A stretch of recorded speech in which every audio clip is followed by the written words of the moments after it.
तनी संभल के चलिए। हाँ, रात के ही करीब 10 बजे। ठीक बा, हम बाद में बात करता नहीं। एक लगे यहाँ काहे लेके आई लो है? काहे हम आ गई तक का परेशानी बता रहा? काहे कि हमनी शादी में शोक में जाता नहीं, आपके शांत रहे के पड़ी हो जा। काहे के मर गई? ओजे कल हमनी के घर आयल रहे ना फूलमती अम्मा। फूलमती अम्मा बड़ा मजाकिया नाम बा। ई तो हिजे शुरू हो गई। अरे क्या हो गई? थोड़ा चीनी होके तो डाल दो। अरे भानु देख ना, हमनी सबके छोड़ के चल गई। 15 मिनट खातिर हम और भाग गई रही।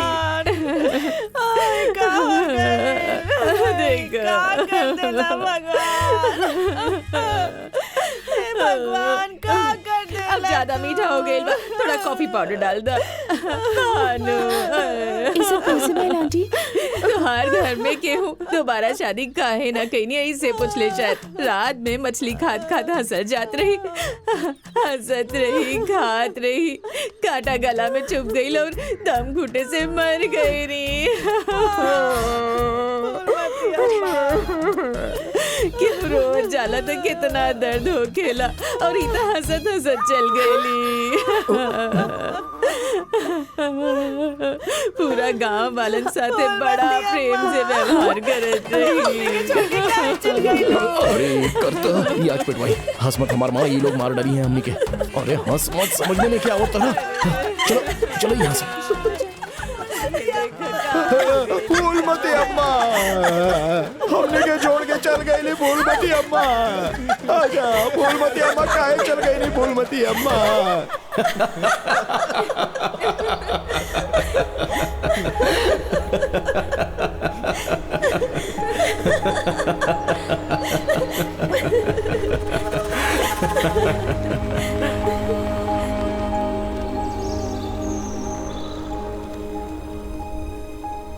बबली नाम बबली? बबली है। कौन हिया वो एगो जमींदार के बेटी है। सबे अपन बेटी के गोद में बैठा के पालेला पोसेला, लेकिन यहाँ वो बबली के माथा पे बैठा के पल्ले बाड़े। सफेद हाथी चाहिए तो हाथी के पेंट से पोतवा देले। अरे केहू आके एकरा पकड़ला, कहीं हमरा के उठा के फेंक ना दे। ताजमहल कहाँ बा? जवाब ना देला पर टीचर मरलस तो ओकरे ही पिटवा के गांव के स्कूल के बंद करवा देले। कुछ दिन पहले हम चूड़ी खरीदे बाजार गई रही, वहाँ बबली के भाई हमरा से छेड़खानी कैलस।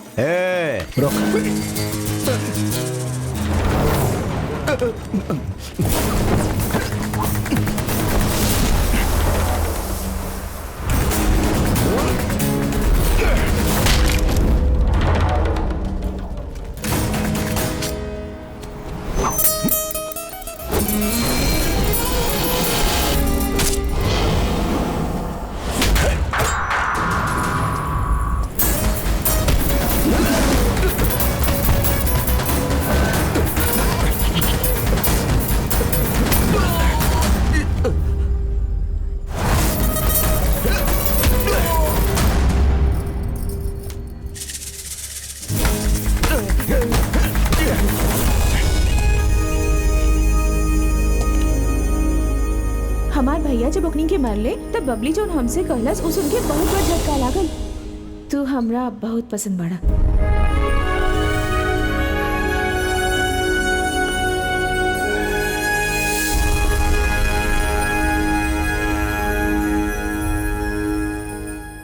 तू हमरा पसंद बाड़ा मतलब नितिन मान जाई का?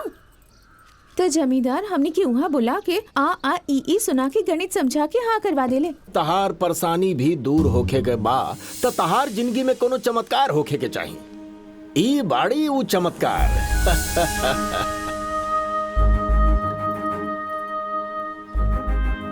कॉफी ना ओकरा के लावे वाली हमार बेटी आज तू अपन बाल बांध के रख ले बाड़ू, वैसे बांधल बाल में भी अच्छा दिखेलू।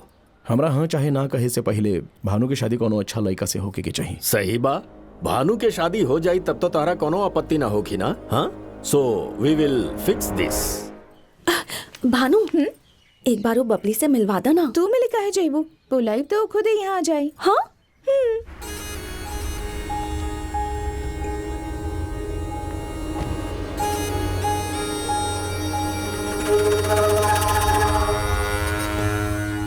बबली के इतना खूबसूरत होखल पता ना काहे हमरा पसंद ना आई।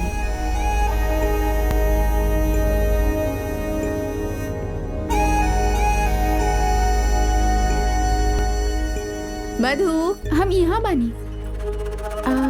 ये हमनी के दूर के रिश्तेदार है। कुछ दिन खातिर यहाँ आइल बाड़ी। कुछ दिन खातिर ना।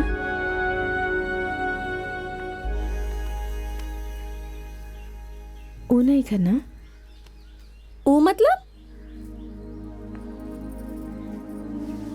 ये वाला बबली। सासू माँ। अरे रे रे, गाँव में ये सब बहुत जरूरी हो खेला जी। जब हम नहीं आयल रही तब काहे ना बताइलो। कैसन बाड़ू बेटी? हम ठीक बानी सासू मधु माँ। एकरा के अंदर रख दा।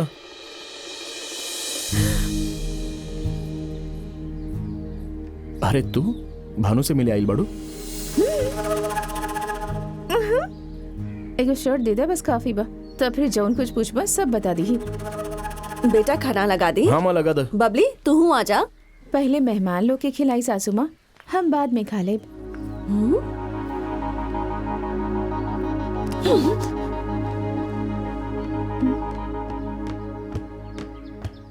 आपका हो गईल? तुहार होखे वाला पत्नी के देख के पेट भर गईल होगी ना?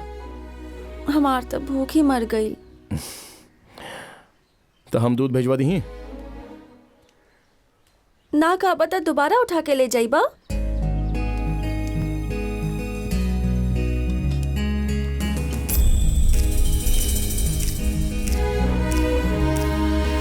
प्लेट है नहीं लावा? आराम से आराम से।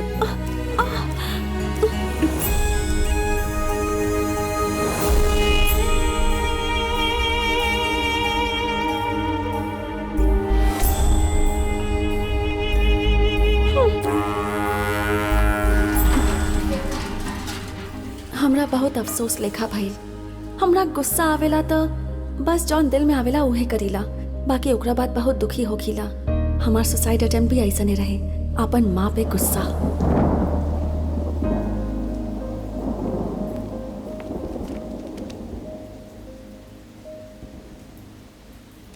जैसन तोहार पापा कहले तू एकरा से शादी कर ला। तोरा कुछ भी कमाए की जरूरत नहीं है। एकरा पास बहुत सारा पैसा बा, काम करे की जरूरत नहीं है। एक घर में 25-30 कमाए वाला बाड़े, काफी बा ना। एक हफ्ता बाद उ तोरा के देखे आ रहल बड़ा। 1 महीना में शादी करवा के भेज दे। ओकरा बाद तोहरा खातिर सोचे के जरूरत नहीं है, ना डेराए के। तोहर जन्मदिन पे इहे तोहर गिफ्ट बा। Happy birthday. देखते जान देवे के मन करे, ऐसनो खराब मुंह ना रहे, लेकिन वो समय हमार मुझे ऐसा नहीं रहे बस।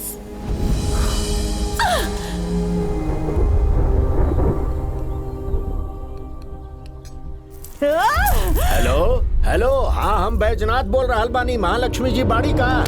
उनके पति से बात कर लो। अरे बाप रे, रउआ ही काली माता के एप्लीकेशन देवे जा और भैरव बाबा अप्रूवल दे। ऐसन खुशी मिल रहा बा हमरा। कहा ना कि बानर के हाथ में मोती के माला लग जाए, वही से अपन बेटी के यहाँ भेज देले बानी। अब ओकरा के संभालल मुश्किल हो रहा बा। बाबूजी वो गलत कर रहल बिया तो उनका की गलत काहे बोल रहल बाड़ा? उनकर बेटी गलत बिया, ई बात उनकर बाप से कैसे बोल सकीले? वो कहा कि रावण के माँ बाप भी अपन बेटी शूर्पणखा के अप्सरा समझत होखी है ना। का बात करनी है पापा? रावण के भी ओके पत्नी कौनो बड़का फिल्म सुपरस्टार ही मानत होगी। तो बहुत तेज भी पापा। हाँ हाँ, उनकरा खातिर बुरा मत बोला। हम तब बोलब बाकी वो यहाँ से जाई जाए के चाहिए ना ना और जाई। देखी एगो बात बा, एगो जवान लड़की के एगो जवान लड़का के संगे छोड़ल अच्छा बात नहीं है, ऐसा हमरा लगा था। अब आगे कोनो अनहोनी हो गई था और महालक्ष्मी जी के पता चल गई था। हम देख ले। हाँ हाँ, रउआ के देखे के ही होखी ना। It's your responsibility. कुछ तक गड़बड़ घोटाला हो रहा बा।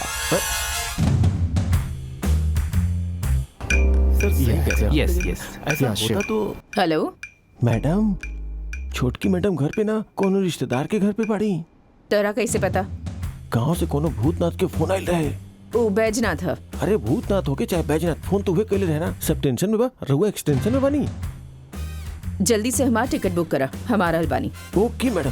मैडम मैडम मैडम हम एयरपोर्ट पे राउंड कार लेके नहीं आ सकता, सबके पता चल जाई। रहुआ टैक्सी बुक करके आ जाए, रंगे हाथ पकड़ सकीले। Thank you madam.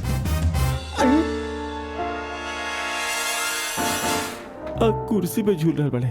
आज तो गईला काम से। हेलो सत्यानाश हो गया तो रख।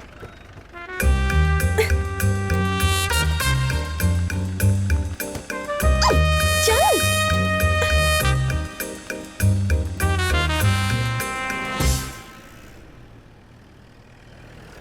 जल्दी चल, जल्दी चला।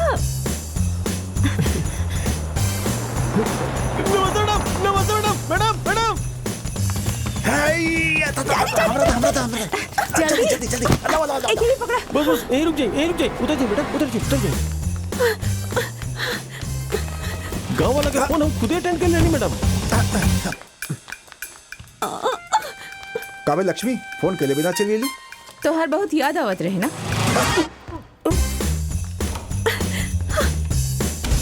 मैडम रुका। रहुआ खुद ही देख लीजिए।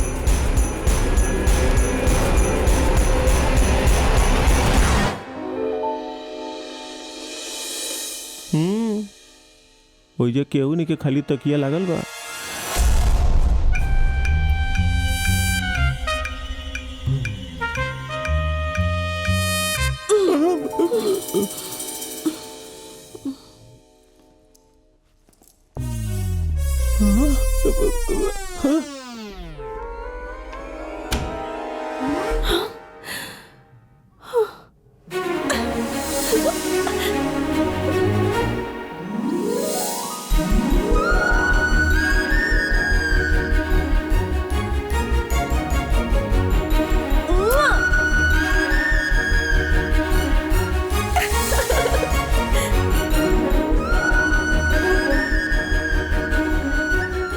एक महीना पहले यह बालकनी पे खड़ा रही, तब से अब तक में कितना फर्क बा। इतना हिम्मत हम पहले कभी नहीं की गईले। हमरा बहुत ही अच्छा लागल कि माँ के उल्लू बनैनी, और ओकरो से भी ज्यादा अच्छा लागल कि नितिन हमार मदद कैलस। बहुत अच्छा लग रहा बा। नितिन खातिर हमार फीलिंग्स के मतलब का हो सकता? प्यार की दोस्ती? पता ना, हम कुछ डिफाइन नहीं की कईल चाहत। ये कंफ्यूजन हमरा बहुत पसंद बा। अब की बार घर के अंदर आवते साचे सुकून भरल नींद आ गई।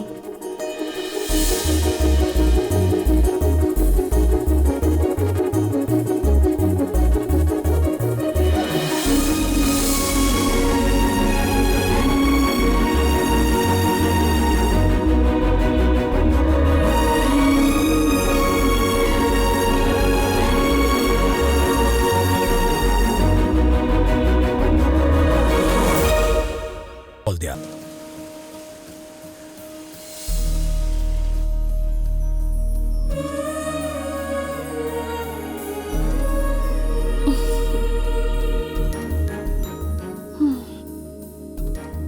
हम एक हफ्ता खातिर घर से बाहर का जाइला, एक घर में माना सबके आजादी मिल जाला।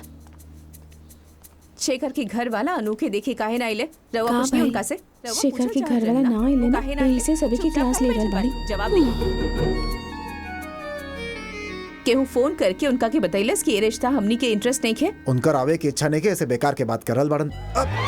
तू मत घबरा बेटी, बिल्कुल मत घबराइया। ठीक बा दादी। ऐसा रिश्ता लाइब कि उनकर भी बाप होखी। एकर कोनो जरूरत नहीं है। शादी हुए होखी, काहे ना आई है हमहू देखतानी। कैसे आई है हमहू देखा था नहीं। You are a genius daddy.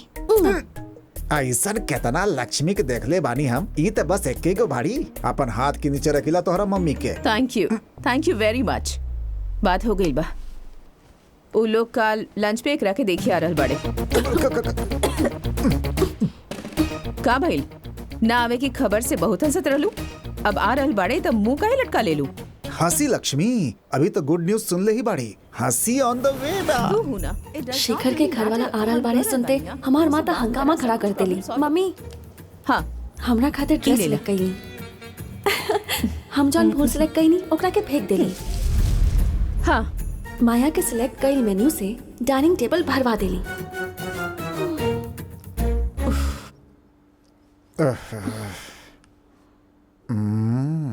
A irritation के इमिटेशन मत करी डैडी। हमार शेरनी के गुस्सा आ रहल बा का? हेलो हेलो जी, हम सुन रहल बानी। कहीं लंच रेडी हो गई का? कब से रेडी हो गई बा? बेटी नीचे आ गई का? हाँ अभी अभी। हमनी नहीं खिया रहा। अब का हो गई? जब हमनी आवत रही तब रुआ इंटरेस्ट ना रहे, ये कहले रही ना। तब हमार पोता शेखर भी ऐसा ने का भइल रहे पूछले रहे। वो तो बस राउर दिल रखे खातिर हम राजी हो गए रही। बाकी अभी हमनी बिजी बने।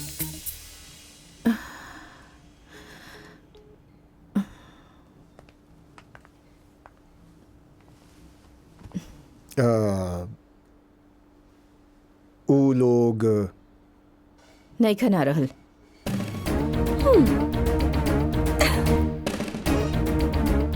माया हाँ साहब। ये चिकन अंदर रखता, अच्छा बनल बा, रात के गरम करके खा ले हल जाई। कब का बोले के बाद रघुआ पता ना हो खिला। उनका नाव से तू कहे परेशान हो रहल बाड़ू? एमे तोहार कोनो गलती नहीं है ना। हम तो यह कह सकता नहीं का कहे के बा? ये चिकन के अंदर ले जाके रखता।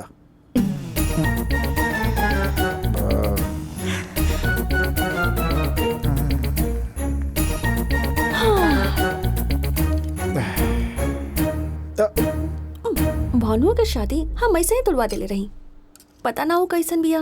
अइला के बाद फोन भी ना कैलस। तोरा के याद कर रहल बिया। अब रवा कैसे पता? नितिन बतैला सा। नितिन जौन झगड़ा चला था ओकरा के और कॉम्प्लिकेटेड तो नहीं के करा ताड़ो तू। का डैडी? ओकर नाम लेते तोहार आंख में चमक दिखाई देला सा। का डैडी?